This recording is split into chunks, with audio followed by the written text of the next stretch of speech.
Thème la France va-t-elle devenir une terre d'asile pour le cinéaste Woody Allen? Vendredi dernier, le groupe Hachette a lâché le réalisateur qui devait publier dans cette maison d'édition son autobiographie. Mais cet ouvrage pourrait toujours sortir en France chez Stock si son directeur parvient à ses fins. Il confiait ce week-end au Point qu'il ferait tout pour maintenir la publication. Je vous rappelle juste les faits. Brièvement, que reproche-t-on à Woody Allen? Plusieurs choses. D'abord, d'avoir épousé la fille adoptive de son ex-femme, Mia Farrow, de 35 ans, sa cadette. Et puis plus grave, Mia Farrow l'accuse d'abus sexuels sur leur fille adoptive, Dylan Farrow, qui avait 7 ans à l'époque, ce que Woody Allen a toujours démenti. Après une enquête approfondie, la justice américaine a refusé de poursuivre le cinéaste.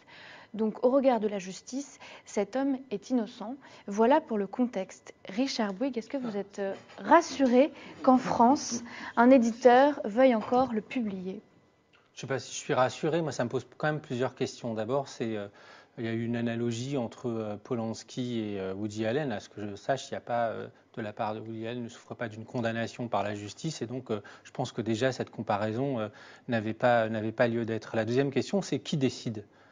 J'ai un peu la sensation que là, c'est un peu les salariés du groupe Hachette aux États-Unis qui se sont mobilisés et qui ont décidé.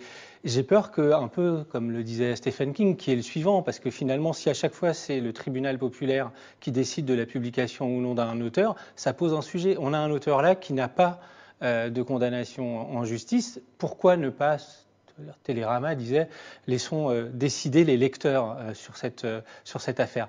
En tout cas, moi, elle me pose un problème sur le qui décide et comment on le décide. Et on pourra avoir des deux poids, deux mesures. Et là encore, plein d'incohérences. On en parlait sur le premier sujet, mais on en publie certains qui sont condamnés, on n'en publie pas d'autres qui ne le sont pas. Pour quelles raisons? Est-ce qu'il fallait, c'est ce que demandait un de ses fils qui est publié par une des éditions qui est liée au groupe Hachette, demandait à ce qu'il y ait aussi la voix des plaignants qui soit entendue. Mais elle l'est, visiblement lui-même a publié. Donc, Alors, je trouvais, enfin voilà, pour finir, pour le faire vite, c'est un homme qui n'est pas condamné, mais que l'on condamne dans sa publication. Un homme qui, à un moment donné, a, je pense, une biographie qui n'est pas attentatoire ni à la loi ni à autre chose, qui pose le problème, moi c'est surtout ça, de qui décide in fine. Et dans cette affaire, le fait que ce soit non plus le fait qu'on ait un rapport à la justice, qui pourrait s'entendre, mais qu'on ait un rapport là juste à tout d'un coup une émotion, une contestation, et on y va. à propos, donc le fils biologique de Woody Allen, qui est Ronan Farrow, c'est un pseudonyme, il a eu cette phrase hier: la décision initiale d'Hachette de publier Woody Allen témoigne d'un manque de compassion pour les victimes d'agressions sexuelles. Je vous propose, juste avant qu'on continue le débat, rapidement d'écouter l'avocat pénaliste Marie Dosé, qui raconte justement ce matin son inquiétude face à ces accusations d'offense et de compassion, de manque de compassion. Mais moi, j'ai peur, là, de vous parler. Est-ce que c'est normal? Est-ce que c'est normal que moi, avocate, j'ai failli ne pas répondre à votre invitation? Pourquoi vous avez peur? Pourquoi? Parce que je sens que la libération de cette parole est en train de confisquer les autres. Et que il n'est pas normal, dans notre état de droit, qu'en rappelant les grands principes de l'état de droit, on ait peur d'intervenir publiquement. Et la difficulté, c'est que si, à chaque fois que je rappelle l'état de droit, les victimes de violences sexuelles considèrent que je leur fais offense, on arrive à une catastrophe. Gabrielle Cluzel, vous comprenez ce qu'elle dit?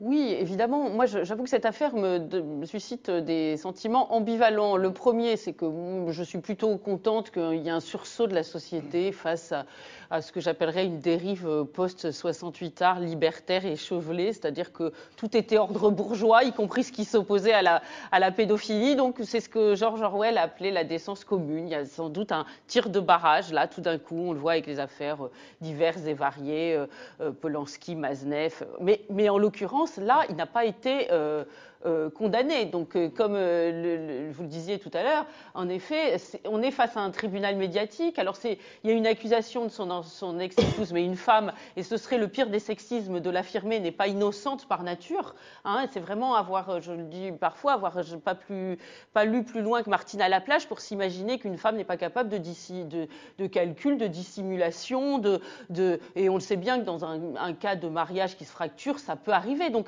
je comprends les propos de cet avocat. on ne peut pas dire par essence, il y a une femme qui dit qu'elle a été agressée, on ne laisse pas faire la justice, mais on décide qu'il faut avoir de la compassion. Si vous faites quoi que ce soit, si vous êtes un employeur qui le gardait, vous n'avez pas de compassion vis-à-vis de ces femmes. On rentre dans une spirale infernale. Par ailleurs, c'est un fil qui va être quand même compliqué à tirer, parce que si l'on doit ne plus publier tous les auteurs un peu sulfureux dans ce domaine, je rappelle qu'il faut enlever Loti, Gide, en matière de peintre Gauguin, Simone de Beauvoir et Jean-Paul Sartre ont signé une pétition pour la pédophilie. Ça va faire, là encore, il va rester choupi à la plage. Hein. Enfin non, j'exagère parce que tout le monde n'est pas concerné, mais néanmoins, c'est pas vrai, parce que ce serait dire que tous les écrivains ont eu des comportements de ce type. Mais néanmoins, cela risque de nous emmener loin. Les mêmes éditions Stock ont retiré de la vente il y a quelques semaines un recueil de textes de Gabriel Matzneff qui s'intitule Un diable dans le bénitier, qui était je crois que c'est Gallimard qui a retiré le journal de Matzneff. On vérifiera, qui était absolument irréprochable juridiquement parlant. Qu'est-ce que ça vous inspire, André Berkoff ? Moi, très sincèrement, je ne comprends pas tout ça. Je veux dire, je ne comprends pas tout ça et je trouve ça, même pas scandaleux, minable. Je dis minable. D'abord, quand Adèle Haenel se lève pour dire c'est la honte pour Polanski, je reviens à un moment de Polanski, et pas du tout pour défendre Polanski par rapport à des actes qu'il a commis. Je dis une chose très simple, c'est qu'on interroge par ailleurs Adèle Haenel, qui est votre écrivain favori, celui dont vous ne pouvez pas vous passer. Elle dit Louis-Ferdinand Céline. Très bien. Louis-Ferdinand Céline a écrit Bagatelle pour un massacre et les beaux draps, les pamphlets antisémites les plus nauséabonds qui ont jamais existé. Mais Louis-Ferdinand Céline, je suis premier à le dire, est un immense écrivain, un des plus grands écrivains de la littérature française, Voyage au bout de la nuit et Mort à crédit. Si on ne commence pas à dire qu'il faut distinguer l'homme de l'œuvre, si on ne commence pas à faire ça, mais allons-y. Alors je vais encore beaucoup plus loin que Gabriel Struze, tribunal, Flaubert, tout le monde, les gens de la commune, allons-y. Allez, supprimez-moi toutes les œuvres, 17e, 16e et compagnie, allons-y. Non mais je veux dire, si on devient un tribunal soi-disant populaire et émotif, parce que c'est quelques employés de Hachette, etc., qui font ça, mais c'est quoi ça? Mais où va-t-on? Où va-t-on dans cette inquisition? C'est de l'inquisition pure et simple. Sachez qu'on pose la question aux internautes qui nous regardent sur Twitter. On leur pose la question, le groupe Hachette a-t-il eu raison de renoncer à publier les mémoires de Woody Allen? Et 69% d'entre eux nous disent que oui. Sur les réseaux sociaux, Jacques Isabello, on pouvait lire ce week-end un éditeur américain censure un livre de Woody Allen, mais pendant ce temps-là, on s'apprête à republier Mein Kampf. Ce que s'apprêtent donc à faire les éditions Fayard. Est-ce que cette comparaison est valable? Comparaison n'est pas raison, disait Edgar Morin. Non, mais déjà, quand André, faites bien de me donner la parole à la fin, parce que je vais me faire que des ennemis sur ces sujets-là. Moi, je suis complètement d'accord avec ce qu'a fait Hachette. Ne ressortons pas les morts, parce que vous savez, Ovide et Pline le Jeune expliquaient comme Ronsard que celui qui a le don d'écriture est le prêtre des muses, donc il doit être irréprochable. Ah, si on ressort ces vieilles références. Alors, Sainte-Beuve, lui, a dit aussi qu'il pensait comme ça, et Proust pensait l'inverse. Non, mais jugeons déjà les vivants. Non, mais Jacques Isabello, vous êtes d'accord avec Hachette? André, jugeons les vivants. Oui. Moi, je suis pour ce qui arrive à M. Matzneff. Moi, je trouve scandaleux que, comme le disait Geneviève Fraisse, M. Polanski ait utilisé cette affaire de Dreyfus pour faire sa défense personnelle à travers ce film. Je vais vous dire, vous voyez, je vous avais bien fait de me donner la parole à la fin. Je suis d'accord avec Françoise Héritier qui explique que notre société a cantonné les femmes à un rôle qui est un rôle qu'il fallait arrêter. Et que non, mais tout ça est assez fortement lié. Et ce mouvement MeToo, qui a été notamment qui a pris son envol par l'intermédiaire de cette affaire de Woody Allen. Eh bien, c'est vrai que, comme à la Commune, comme le lendemain